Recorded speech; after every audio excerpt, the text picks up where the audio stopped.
한동훈 당선인이 국회로 돌아가면 어떤 일이 벌어질까요? 국민의힘으로 돌아가겠다는 약속을 반드시 지키겠다 이렇게 얘기를 했습니다. 장동혁 지도부와의 충돌이 예상되는 가운데 당내 여러 의원들과는 의견을 같이 했다고 밝혔습니다. 저는 분명히 그 약속은 드렸죠. 제가 부당하게 제명됐었을 때 저는 반드시 돌아간다라고 말씀드렸고 그 약속을 지키겠습니다. 그리고 뭐 구체적인 그 계획 같은 게 그렇게 중요한 것 같지는 않습니다. 어차피 여러 가지 방법은 있을 것이고 그리고 지금 이 큰 민심의 흐름 앞에서 많은 것이 변하지 않겠습니까? 그동안에 좀 소원했던 국민의힘의 많은 의원님들과도 덕담을 나누면서 통화를 했었는데요. 결국은 국민의힘의 다수 의원들도 지금 보수 재건의 방향이 분명히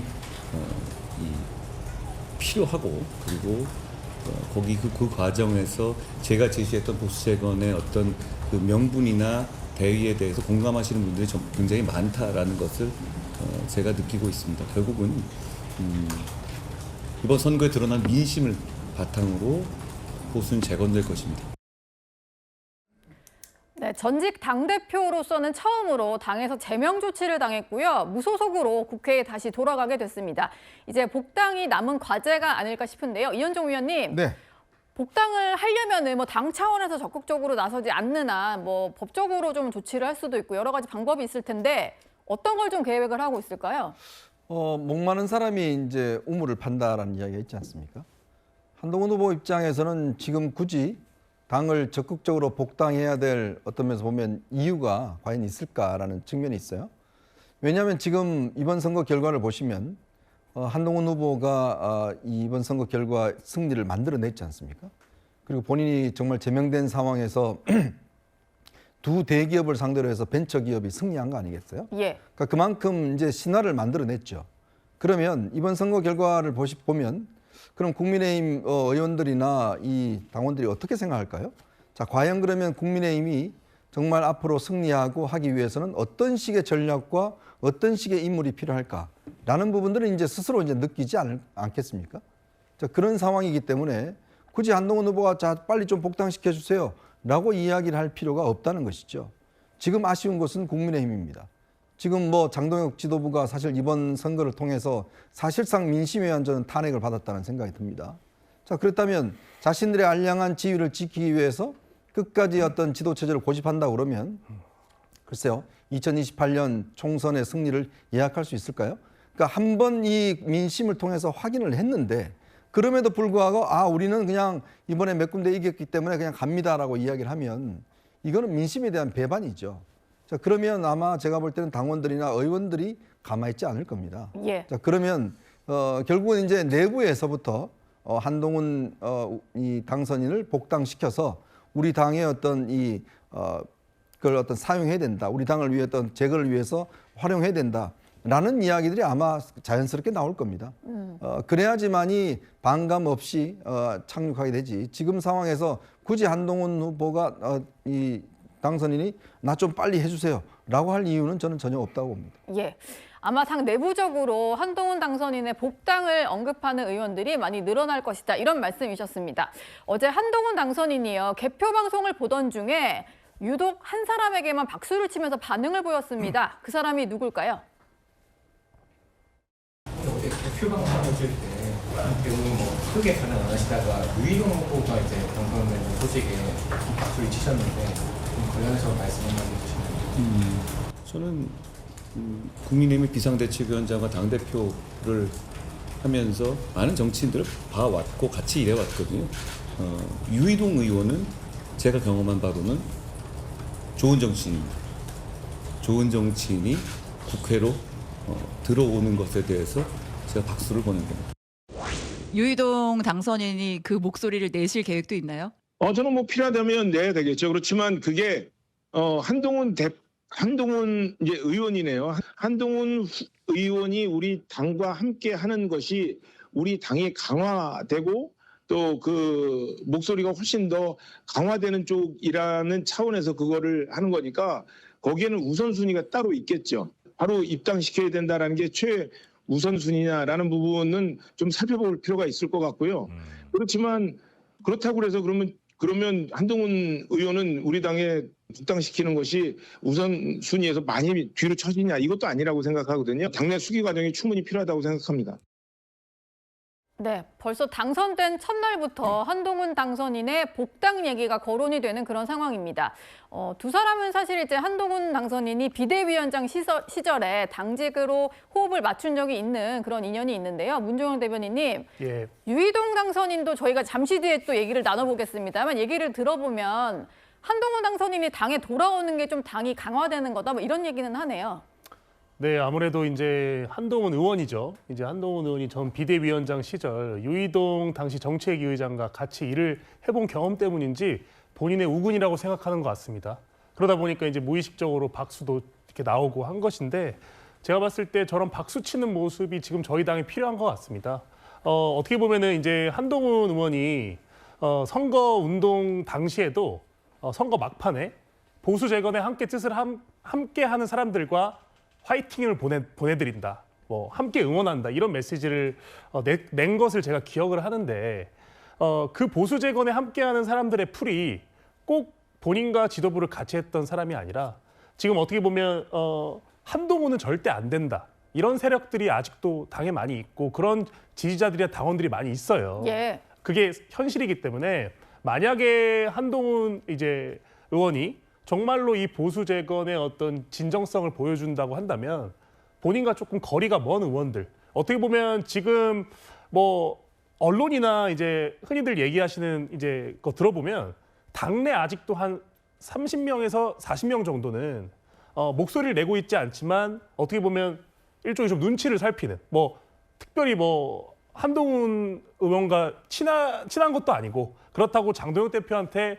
크게 대놓고 이렇게 가까운 의사표시를 안 하는 이런 의원들이 많이 있거든요. 예, 아예 중간지대 의원들이 있군요. 그렇죠. 뭐 그런 의원들 일부에서는 조금 비판도 하고 하지만 그런 분들은 일종의 어떻게 보면은 지금 눈치 싸움을 하고 있는 걸 수도 있거든요. 네. 이번에 어떤 지방선거 결과를 가지고 앞으로 국민의힘이 어디로 흘러갈 것이냐 이런 정치적인 판단을 하고 있는 분들인데 그런 분들에게까지 한동훈 의원이 정말로 박수를 치고 손을 내미는 모습을 보여준다면 꼭 보수 재건은 꼭 한동훈 의원만이 할 수 있는 건 아니잖아요. 예. 국민의힘에 있는 모든 의원들과 또 당직자들과 함께 손을 잡아야지 저희가 정말로 민주당에 맞설 수 있고 향후 이제 총선에서는 정말 민주당을 압도할 수 있는 그런 조직으로 가야 되는데 유이동 의원한테 했던 것처럼 한동훈 의원이 이제 원내에 진입했으니까 조금 더 넓은 스펙트럼의 의원들한테 저렇게 손을 내밀 필요가 있다 이렇게 생각합니다. 예. 한동훈 당선인도 이제 본인과 가까운 친한계 의원들과 계속 소통을 하고 있는 그런 상황 같고요. 유이동 당선인이 했던 얘기를 다시 한번 좀 더 자세하게 짚어봐야 될 것 같은데요. 한동훈 당선인 장기적 관점에서는 함께해야 된다 이런 얘기를 하는데 복당이 최우선 과제인지는 따져봐야 된다 이런 얘기를 합니다. 장유미 대변인님. 복당이 이제 가장 최우선 과제는 아니다 뭐 이런 얘기인데 어떤 의미로 한 말 같으세요? 현실적으로 지금 당장 추진하기는 어렵지 않나라는 현실 진단이 녹아져 있다는 생각이 들고요. 유이동 의원은 또 한동훈 전 대표와 같이 합을 맞췄기 때문에 상당히 이제 조율이 가능한데 이 부분과 관련해서 복당을 본인도 원하겠죠. 하지만 지금 장동혁 대표 체제가 지금 당장 중단될 것인지는 사실 미지수로 보입니다. 오히려 그 가능성은 낮아 보이는 부분도 있어요. 예. 기본적으로 본인의 정치 생명을 서울, 부산에 걸겠다고 했는데 서울은 탈환을 했습니다. 그냥 승기를 잡아둔 부분이 있고 물론 그 공을 본인 것으로 온전히 하기에는 제한되지만 어쨌든 그런 부분과 관련해서는 명분이 어느 정도 섰다는 거. 또 지금 투표소 문제, 투표 용지 문제와 관련해서도 장동혁 대표가 소구하는 이른바 국민의힘 내부의 매우 강성 지지층들 지금 반응하고 있는 거 아니겠습니까? 그 부분과 같이 결을 하면서 본인의 세를 다시금 확인하고 있는 과정 중에 지금 당장 패배했다고 바로 내려온다. 그 측근들은 이미 예전부터 그리고 선거에 임박할 때부터 재신임 이야기를 했었거든요. 예. 그렇다면 한동훈 대표, 전 대표, 한동훈 의원의 복당은 현실적으로 어렵기 때문에 지금 최우선순위로 추진할 과제는 아니라는 그런 진단이 있는 것 같습니다. 예. 한동훈 당선인이 부산에서 유세를 할 때요. 제가 180대 1로 싸워서 좋아하셨냐? 제가 180대 1로 이겨서 좋아하신 거 아니냐? 뭐 이런 얘기를 했었는데요. 저도 약간 기대가 되는 게 과연 국회에 들어가면 어떤 상임위에서 어떤 모습을 보일지 그 부분이 참 기대가 되는 상황입니다. 국회에 입성하면 상임위 어디로 가게 될까요? 목소리 들어보시죠. 저 한동훈이 법사위당에서 본회의장에서 민주당의 전횡과 폭거를 박살내는 것을 보고 싶지 않으십니까? 전 그 맥락을 드린 거고요. 제가 국회에 들어가서 이재명 정권의 폭주를 제어하고 거기에 앞장서는 모습을 상상해 보시라 이런 말씀을 드렸던 것이고 어떤 구체적인 그 상임위원을 전제로 말씀드린 것은 아니었습니다. 이 국면에서 아까 제가 제일 처음에 이런 말씀 드렸잖아요. 저의 승리가 이재명 정권이 공소 취소로 폭주하는 것에 대한 명백한 경고가 될 것이라는 말씀을 드렸고요. 그 점을 저지하는 것에서 제가 역할을 시작해야 할 것 같다라는 말씀을 드리고 싶습니다. 네, 꼭 뭐 법사위에 간다고 이런 것들을 할 수 있는 건 아닙니다만 공소 취소를 저지하는 데 역할을 하겠다 이런 얘기를 했습니다. 여선웅 부대변인님, 근데 무소속 의원 같은 경우는 본인이 가고 싶다고 할 수 있는 뭐 그런 상황은 아니잖아요. 맞습니다. 그러니까 무소속 의원 같은 경우에는 뭐 원내 교섭단체가 아니기 때문에 아마도 이 지역에 있었던 전재수 의원의 상임위를 뭐 물려받을 가능성도 있고 어쨌든 본인한테 그렇게 선택권은 없습니다. 근데 다만 한동훈 의원이 뭐 계속해서 이제 부산에서 부산 경제 살리겠다, 북구 경제 살리겠다 이렇게 이야기를 했는데 상임위는 법사위 가서 뭐 민주당과 싸우겠다 이렇게 이야기하는 게 좀 맞지 않나 이런 생각이 들고요. 그리고 또 하나는 요즘에 민주당 의원들 이야기 들어보니까 검찰청이 없어지고 중수청으로 바뀌었잖아요. 네. 그래서 중수청이 있는 상임위가 행안이라고 그러더라고요. 아, 법사위 말고 행안위가 이제 네. 그런 걸 하는군요. 그렇습니다. 그래서 이제 법사위보다는 행안위가 더 인기가 더 많다는 말씀 따로 또 드립니다. 예. 이현정 의원님은 혹시 어느 상임위 뭐 이런 얘기 들으신 거 있나요? 뭐 일단 본인이 가고 싶다고 해서 일단 무소속은 국회의장이 일단 해야 됩니다. 네. 아마 국회의장이 이제 조정식 의장이 어떻게 할지 모르겠지만 아마 법사위를 안 주려고 할 거예요. 왜냐하면 지금 하반기에 굉장히 큰 이슈들이 있습니다. 왜냐하면 일단 형사소송법 개정이 있어요. 예. 검찰에 지금 공소청에 보안 수사권을 주느냐, 뭐 보안 수사 뭐 조사권을 주느냐, 뭐 등등에 대한 논란이 있지 않습니까? 이게 바로 이제 법사위에서 이루어지는 거예요. 그러면 굉장히 심각한 논쟁이 있을 겁니다. 그리고 10월 2일이면 검찰청이 없어지고 중대범죄수사청이 이제 그때 만들어지거든요. 그러면 근데 지금 이 준비가 거의 안 돼 있습니다. 굉장히 지금 어려운 상황이거든요. 그러면 이와 관련된 논쟁들이 있을 것이고 가장 큰 이슈는 바로 이재명 대통령의 조작기소 특검 관련된 공소 취소 이 문제가 이제 걸려 있는 거죠. 예. 그러니까 아마 지금 오는 8월 달에 이제 민주당 전당대회를 앞두고 이 문제와 관련해서 굉장히 집중할 겁니다. 얼마 전에 이재명 대통령이 이제 구자연 검찰총장 대행을 앞서서 검찰이 잘못한 거 있으면 취소해야 되는 거 아닌가 이 이야기를 했지 않습니까? 저는 이게 선거에 꽤 큰 영향을 미쳤다고 봐요. 특히 대구 선거에. 그러면 대통령 입장에서는 지금 마음이 조급한 거죠. 빨리 이걸 해결해 줘야 되는데. 네. 그러려면 법사위가 이걸 뭔가 지금 해결해야 되거든요. 아마 그런 측면에서는 이번 하반기는 정말 많은 스포트라이트를 법사위가 받을 겁니다. 그러면 그 자리에 한동훈 당선인이 있다는 거 아마 국민의힘이 뭐 제대로 갖춰진다고 그러면 저는 아마 교섭단체로서 국회의장에게 강력하게 요구할 가능성이 저는 있다고 봅니다. 예. 이번 국회의원 재보궐선거가 미니 총선급으로 치러져서 14명이 이번에 국회에 입성하게 됐는데 어떤 상임위를 갈지도 관심이 쏠릴 것 같습니다. 장동혁 대표와 선을 그었던 두 사람이 살았다. 이것이 시사하는 바는 뭘까요? 자, 먼저 한동훈 전 대표, 당선된 한동훈 전 대표가 구포시장을 돌면서 당선 인사를 했습니다. 그 장면 들어보시죠.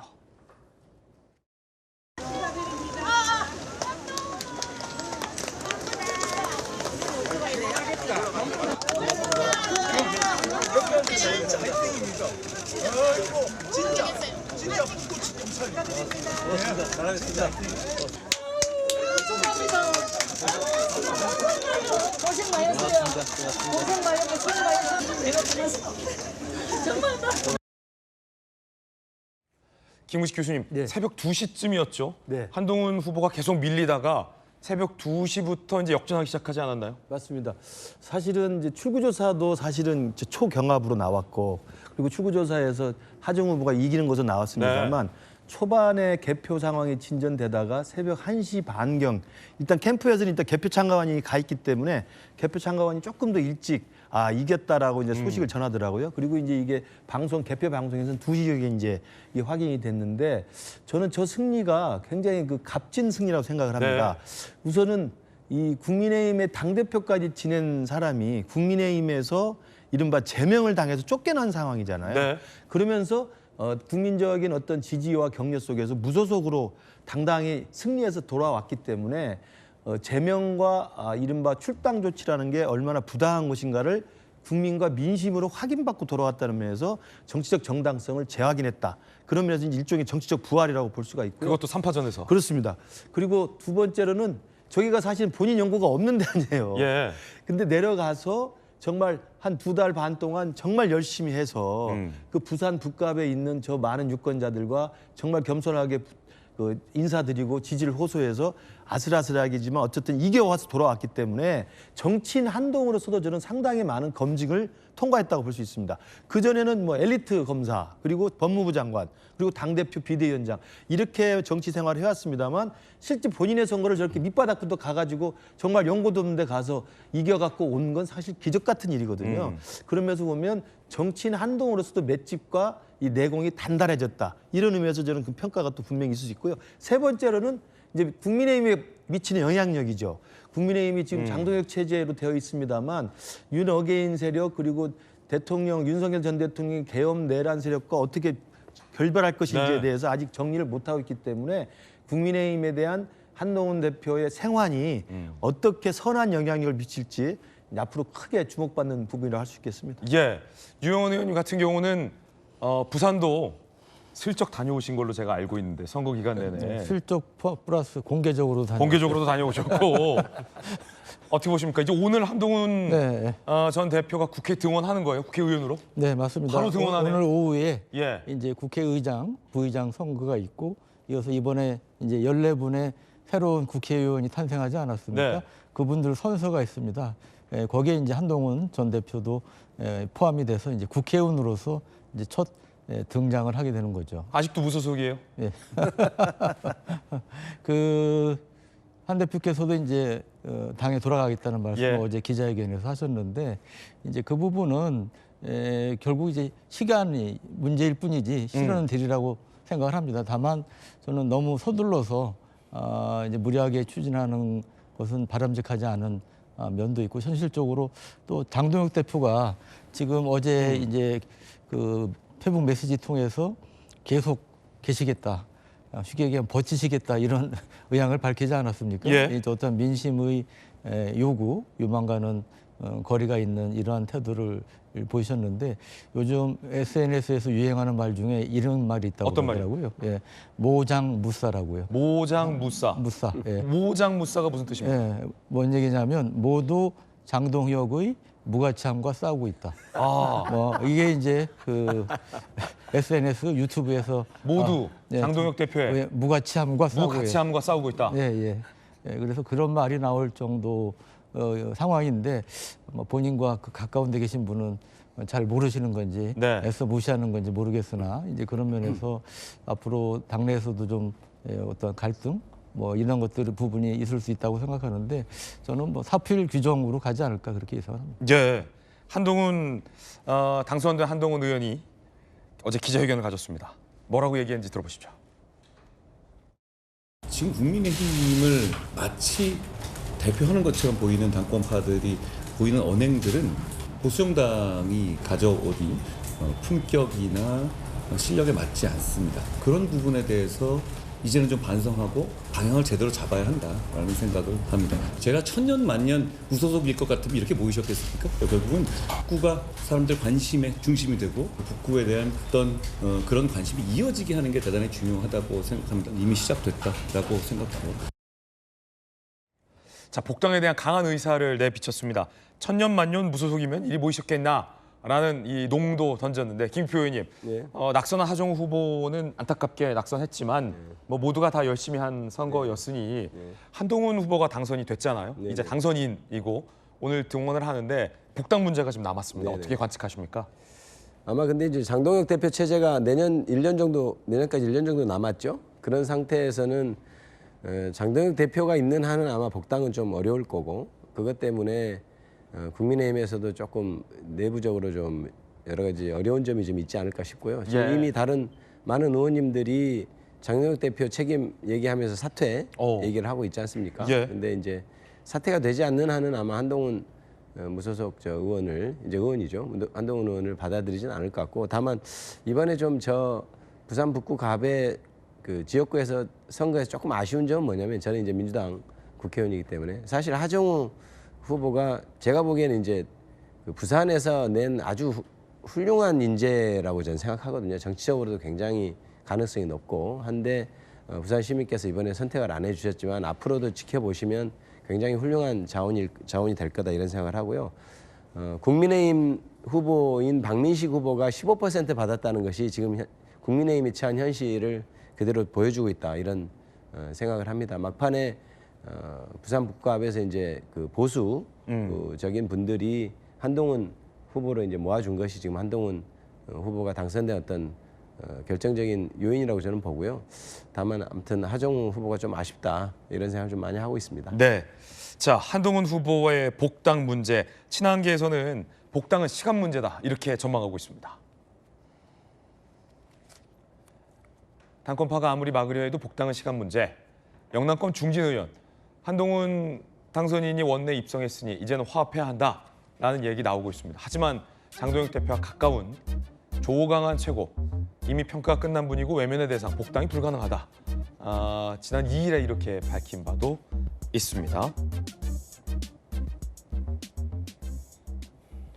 양태정 변호사님, 한동훈 당선 그리고 복당 김근식 의원님 말씀하셨듯이 사실은 부산에 있는 많은 유권자들에게 이 제명에 대한 평가 문제도 사실은 이미 다 판단을 받은 것과 마찬가지다라는 해석도 나오고 있는데 지도부가 복당을 거부할 명분이 남아 있을까 궁금하기도 합니다. 뭐 명분이 사실 만들려면 만들 수 있는 부분이기도 네. 하고 또 이제 뭐 지금 뭐 한동훈 의원이 이제 부산 북갑에서 어려운 선거에서 당선된 거는 뭐 높게 평가할 만한 일이지만 네. 또 한편으로 또 한동훈 의원에 대한 아직까지 안티나 비토하는 의견을 가지신 분도 꽤 있는 걸로 알고 있습니다. 그렇기 때문에 지도부에서 그리고 몇 달 전에 제명 결정을 해서 당에서 이제 사실상 쫓다시피 한 분을 다시 그거를 의견을 번복하기는 쉽지 않을 것 같아요. 어쨌든 지금 장동혁 지도부가 뭐 아예 교체가 되거나 아니면 정말 한동훈 의원에 대한 이제 그 국민 여론이 좀 더 이제 드라마틱하게 변화가 있지 않는 한 당장 복당은 좀 어려울 걸로 보이고요. 그러니까 결국 이제 한동훈 의원이 이제 국회의원으로서는 첫 발을 내딛는 상황인 건데 네. 이 상황에서 이 야당 의원으로서 이제 어떤 역량을 보일 수 있는지 아마 저는 이번 곧 돌아올 이제 국정감사에서 뭐 어떤 모습을 보이고 또 어떤 또 대한민국 발전에 좋은 의견을 낼 수 있을지가 한번 관심이 될 것 같습니다. 근데 하지만 아무래도 무소속 의원으로서의 한계는 명확히 있는 거기 때문에 글쎄 제 생각에는 상당한 기간 동안은 좀 요원하지 않을까 좀 그렇게 전망합니다. 그런가 하면 한동훈 당선인이 이번 선거를 치르면서 스타일이 많이 변했다. 사람이 좀 변했다. 이런 평가도 나옵니다. 자, 평소보다 목소리 톤이 차분하다는 얘기도 나오고 선거를 치르면서 한동훈 의원이 이렇게 얘기해요. 시민들로부터 여러 가지 배우고 경청했다. 지난번 토론에서도 과거처럼 칼날같이 찌르는 질문을 일부러 안 했다. 한동훈이 달라졌어요. 뭐 이런 얘기 나와요. 뒤에서 우리 김문식 교수님이 코치한 거 아닌가 싶기도 하고. 아닙니다. 예. 본래 이제 아까 제가 정치인 한동훈으로서도 상당한 내공과 상당한 이제 그 변신을 했다는 점에서 좀 성공적이라고 보는데 아까 말씀드린 것처럼 현장의 지역구에서 직접 그 표를 읽어가면서 밭을 읽어가면서 선거를 뛰고 당선된 건 이게 처음이지 않습니까? 그렇기 때문에 당연히 지역구에 가서 그 소중한 한 표 한 표를 얻기 위해서 유권자들을 만나고 호소하고 또 경청하고 이런 것 자체가 달라질 수밖에 없습니다. 이제 그런 의미에서 보면 상당히 저는 신속하게 학습 효과 빠르게 잘 좀 정치인으로 변신했다는 생각이 들고요.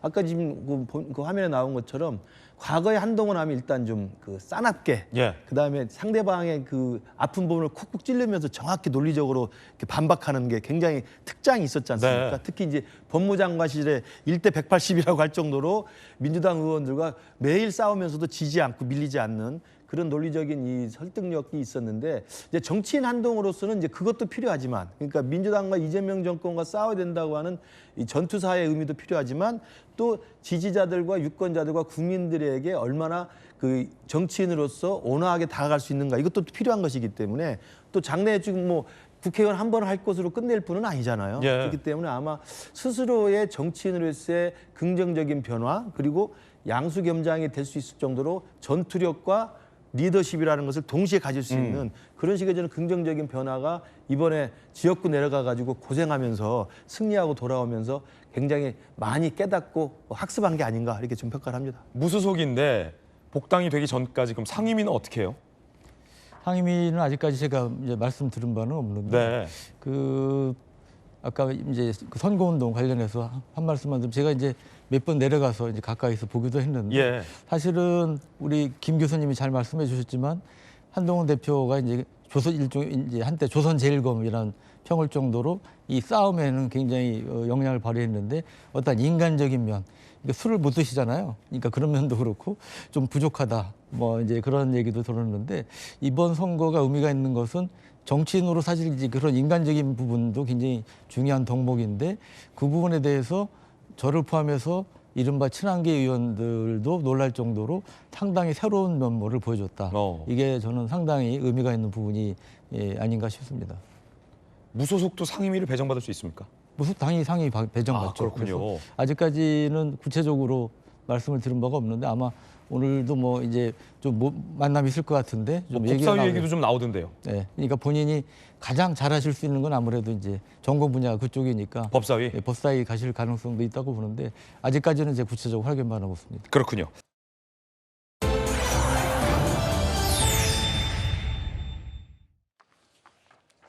어제 16시간에 그야말로 이 표현을 너무 많이 자주 쓰는 것 같습니다. 각본 없는 역전 드라마.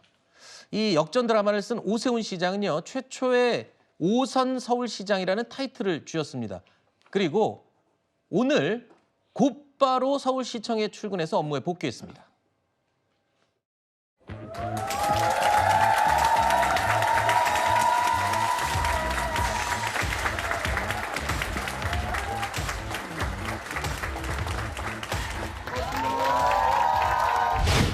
만에 제자리로 돌아왔습니다. 못 돌아올 수도 있다는 생각을 잠시 했었는데 이렇게 다시 뵙게 돼서 정말 감사하고요. 그동안에 고생들 했어요. 다시 돌아오면서 안전을 제일 먼저 챙기겠다. 최근 들어서 몇 가지 안전과 관련된 사고도 있었고 또 이슈가 있었기 때문에 신경이 많이 쓰입니다.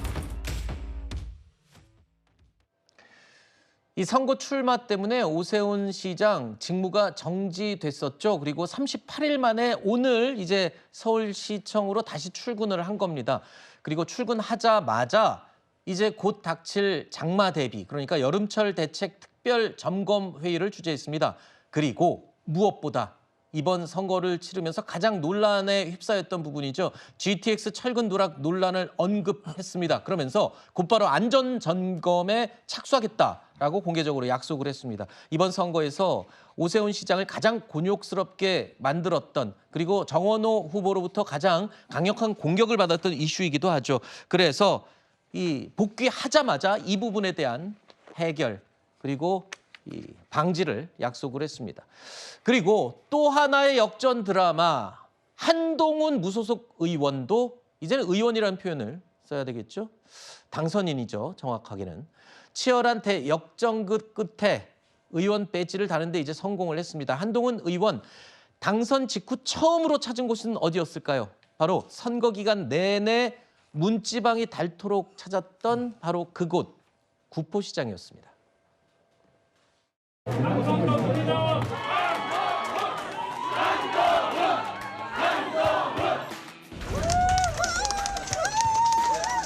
고생 많으셨어요.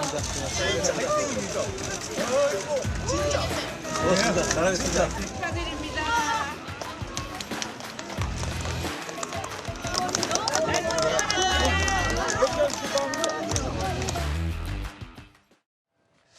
저는 저 장면을 오늘 보면서 불과 얼마 전에 부산에 내려가면서 시장이랑 골목을 돌아다니면서 조금 뻘쭘하게 약간 외지인 취급당하는 것 같은 느낌을 느꼈던 그 한동훈 의원 모습이 기억이 나거든요. 근데 시장 사람들이 그때랑 지금이랑 대하는 게 온도가 너무 다릅니다. 굉장히 좋아해 주네요. 그 선거운동 치르면서 그렇게 사람들의 마음을 바꿔놓은 건가요? 한동훈 후보가 이제 의원이죠. 네. 부산 내려간 지가 2달 조금 넘었을 겁니다. 네. 그런데 그 2달 사이에 저도 뭐 한두 차례 부산 다녀왔었는데 해당 지역에서 한동훈 의원을 만났다고 하는 지역 주민들이 정말 많아요. 최소 6, 7번은 한동훈 의원 만났다. 이 선거 유세 기간 동안에. 길에 계속 있었다는 거네요. 네, 그 정도로 한동훈 후보가 이번에 내려가면서 절박하게 그 주민 한 사람 한 사람을 맨투맨으로 만났던 것 같아요. 네. 물론 뭐 워낙 그 팬덤이 있고 지명도가 있는 중앙 정치인이었으니까 공중전은 공중전대로 또 본인이 나름대로 약점이라고 생각하는 부분, 본인이 그쪽 출신이 아니잖아요. 그래서 해당 지역에 대한 그 출마 명분을 찾기가 어려웠는데 한 명 한 명 만나면서 정말 북구 사람이 다 됐다라는 네. 평가가 가능할 것 같아요. 저도 한번 갔었을 때 북구에 있는 주민들이 저를 알아보기도 하면서 네. 한동훈 후보 응원한다는 얘기를 간접적으로 많이 전달해 주시더라고요. 전 그걸 보면서 한동훈 후보가 이번에 선거 캠페인을 진짜 잘했다. 공중전은 공중전대로 또 바닥 민심은 바닥 민심대로 샅샅이 흩으면서 삼자 구도에서 모든 사람들이 어렵다고 했던 선거였지만 결국 승리로 마감할 수 있었던 거 아니겠습니까? 네. 그러니까 북구 사람들도 뭐 짧은 기간이었지만 오랫동안 여러 차례 만나면서 그만큼 신뢰와 정이 쌓였던 거 아닌가 생각합니다. 네. 저희 뉴스일 라이브에 출연하셔서 더 많이 알아보지 않았을까 싶은 생각이 듭니다. 그런 생각도 합니다.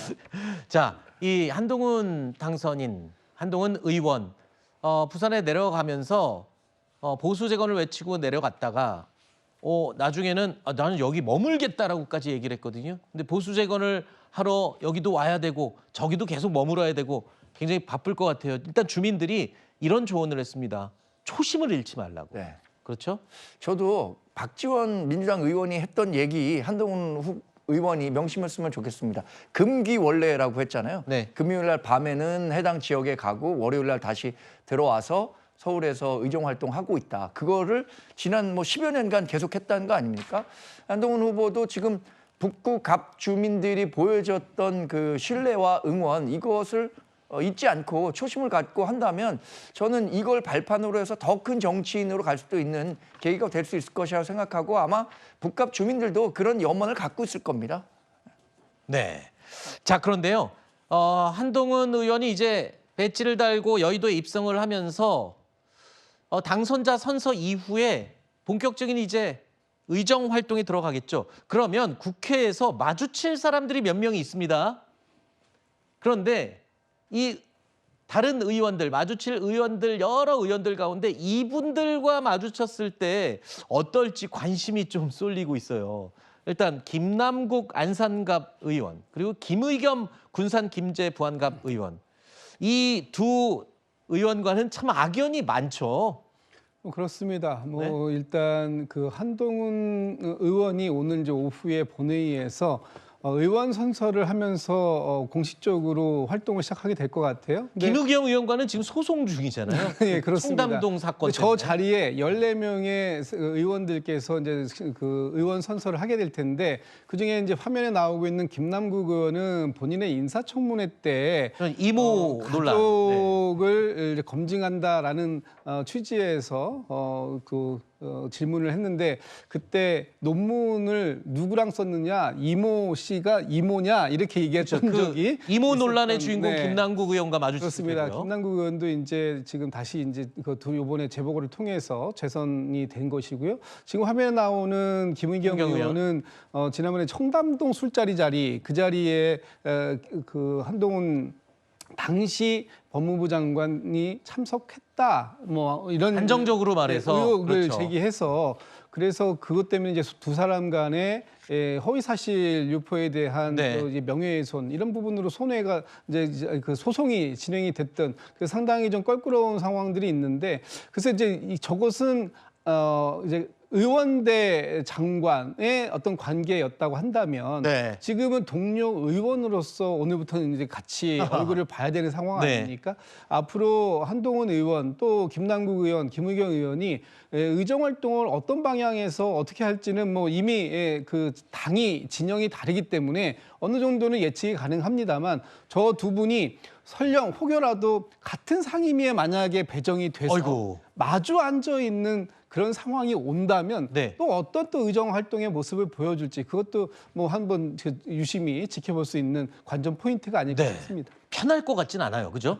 네? 뭐 편하지는 않겠지만 그래도 동료 네. 의원으로서 대하겠죠. 알겠습니다. 1심 판결이 됐고 김의겸 2심은 의원 관련. 그런 게 벌금 8천만 원, 그러니까 네. 8천만 원을 배상하라고 나왔었는데 당시에 1심 판결을 공유하면서 이 8천만 원을 배상 받으면 한동훈 의원이 당시에 가까운 사람들에게 밥을 한번 사겠다라는 네, 그렇죠. 얘기를 한 적도 예, 있습니다. 예, 알겠습니다.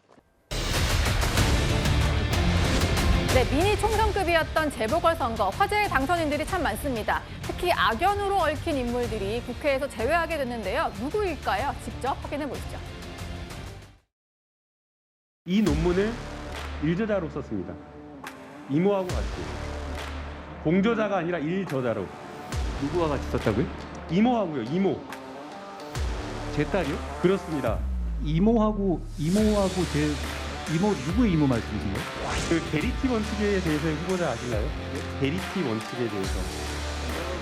그게 본인에게 그 징계를 통해서 겁주어서 진술을 이끌어냈을 때 그 진술이 근거 능력이 없다는 원칙이죠. 아니요, 그렇지 않고요. 제가 말씀드린 게 맞습니다. 그게 그 보도가 잘못 인용한 거예요. 검사에 대한 기피를 허용하는 나라가 있습니까? 법안을 내셨으니까 아실 것 같아요. 오스트레일리아 있고요. 호주 말씀하시는 이름은 약간 그냥 헷갈리신 거예요? 아니 이름은 헷갈린 거죠. 그러나 이거 본질과 다른 거거든요. 저는 정치 수사라고 생각이 됩니다. 실정들을 이 이슈로 덮어버리기 위해서 의도적으로 수사기관에서 흘린 것이 아닌가. 김남국 의원님께서 몰래 코인하다가 금융당국에 걸린 게 왜 제 작품이라고까지 하는지 저도 참 궁금합니다. 제가 제보를 받았습니다. 7월 19일 밤인데요. 그날 술자리를 가신 기억이 있으십니까? 책임 있는 말씀을 해주시죠. 매번 이렇게 뭐 어디서 들으셨는지 모르겠지만 김앤장 변호사 30명 가량이 있었습니다. 그리고 윤석열 대통령도 합류를 했습니다. 모욕할 정도로 자신 있는 말씀이세요? 더탐사라는 저를 지금 스토킹하는 쪽하고 같이 야합해서 말씀하신 거잖아요. 그렇죠? 혹시 그 스토킹의 배우가 김의겸 의원이십니까? 저는 법무부 장관 포함해가지고 제가 뭘 앞으로 어떤 주의 공직이라든가 뭘 다 걸겠습니다. 의원님 뭐 걸시겠습니까? 제가 더 탐사하고 같이 협업을 한 건 맞습니다. 그걸 야합이라고 말씀하시는 건 지나치다고 생각을 하고. 의원님 저 미행하는 것도 같이 하셨습니까 그럼? 저 미행하는 것도 같이 하신 거예요? 아닙니다. 필요한 부분만 우리 방에 있는 식구들이 그것 녹음 듣고 풀어서 저 아주 짧은 분량 만드느라고 고생했습니다. 밥값에 대해서 말씀을 좀 못하시니까 이렇게 피해가시는 거 아닙니까? 밥값을 뭘 못하겠습니까? 자, 의원님 저는 출장 갈 때 지난 정부 장관들보다 수행원도 줄였고 액수도 68%에 맞췄습니다. 또 지난 정부 과거 관련된 내용을 지금 그렇게 말씀하시면서 아니요, 김의겸 의원이 말했던 FBI 마세요. 저 공개할게요. 공개 바로 하는데 그 대신에 지난 정부에 있던 법무부에 있었던 다른 정부도 있지 않습니까? 아니, 지난 공개 정부 청 이야기 같이 해주시면 지겹지도 않으세요? 아니요, 지겹지 않아요. 아니. 같이 공개를 하겠습니다. 한 비교해 봐주시면 누가 제대로 썼는지를 금방 아실 수 있을 것 같아요. 예, 저희가 아주 길게 과거 목소리를 듣고 왔는데요. 이 세 사람이 이제 국회 입성 동기가 됩니다. 입사 동기도 아니고 국회 입성 동기가 되는 건데 거의 외나무 다리에서 악연들이 마주치게 된 거예요. 정혁진 변호사님, 세 사람이 마주치면 어떤 일이 좀 펼쳐질 걸로 보이시나요? 글쎄요, 저 장면들이 벌써 4년 전 일입니다. 엊그제 같은데 벌써 4년 됐고요. 그 다음에 김남국 의원하고도 이제 한동훈 당선자가 뭐 이런저런 티격태격했었지만 그거는 애교 수준이었고요. 실질적으로는 김의겸 이제 당선인하고의 관계가 굉장히 시리어스했고 왜 시리어스했냐면은 결국은 재판까지 갔었어요. 그래서 민사재판 1심 재판이 2025년 작년 8월에 1심 결과가 나왔는데 벌금 7천만 원 손해배상 액수가 나왔고요. 더 중요한 건 뭐냐면은 형사재판도 지금 진행되고 있습니다. 그래서 2024년 9월에 불구속 기소가 됐는데 명예훼손죄로. 그런데 이런 것들이 어떻게 나올까 이제 지켜봐야 될 것 같고요. 4년 전에는 의원 대 장관으로 만났는데 이제는 의원 대 의원으로 만나고 그 와중에 여야까지 뒤바뀌지 않았습니까? 국회에서 어떤 모습들을 보여줄지 한번 지켜봐야 될 것 같습니다. 예. 그리고 이 두 사람의 만남도 참 관심이 쏠리는데요. 국회 외나무 다리에서 마주치게 된 두 사람 목소리 들어보시죠. 양식에 따라 사실 그대로 말할 것이 맹세입니다. 저기요, 이진숙 내정자 인사하시죠. 제가 인사하려고 했는데 인사를 안 하고 돌아셔서 가시니까 벌점 하잖아요. 저도 하려고 했는데 나갔습니다. 하시면 안 돼요. 저하고 싸우려고 하시면. 사내에서 일어난 일에 정치 보복이라는 단어를 쓰는 것은 후보자의 뇌구조에 문제가 있다고 저는 생각합니다. 저의 뇌 구조에 대해서 말씀하신 부분에 대해서 사과를 원합니다. 왜요? 뇌구조가 이상하다고 생각한다는 게 뇌 구조가 이상하다는 게 어떤 뜻이죠? 저의 뇌 구조에 어떤 이상이 있습니까? 저의 뇌 구조에 어떤 이상이 있습니까? 예, 이진숙 당선인의 과거 이력상 아마 과방위에서 두 사람이 마주칠 가능성이 커 보이는데 어떤 모습이 펼쳐질지 벌써부터 좀 긴장감이 느껴지는 것 같습니다.